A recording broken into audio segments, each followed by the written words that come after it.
అసలు అరుణాచలం అనేటటువంటి క్షేత్రం ఒకటి ఉంది, పరమశివుని యొక్క పరిపూర్ణమైన అనుగ్రహం ఉన్నది.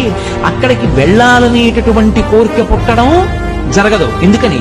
అసలు కొన్ని కోట్ల జన్మలెత్తితే తప్ప అరుణాచల పర్వతం గురించి తెలుసుకోడు. అరుణాచల ప్రవేశమునకు ముందు, అరుణాచల ప్రవేశము తరువాత అని జీవుడికి విభాగం చేస్తారు. అసలు వీడెప్పుడైనా అరుణాచలం వెళ్ళాడా చూస్తాడు. అరుణాచలం వెళ్ళాడు, ఆ జీవుడి స్థాయి వేరు. అరుణాచలం వెళ్ళలేదు, ఆ జీవుడి స్థాయి వేరు. మండిత విస్ఫులింగ విషమ జ్వలితానల కీలలు వబ్జ గర్భాండము నిండ రామ వసుధాదిపుడేశుడు వజ్ర సాధనా ఖండిత పంక్తి కంట కడకంట పురాంతక శైలచాలనోద్దండ బల ప్రచండ పురదండ విఖండన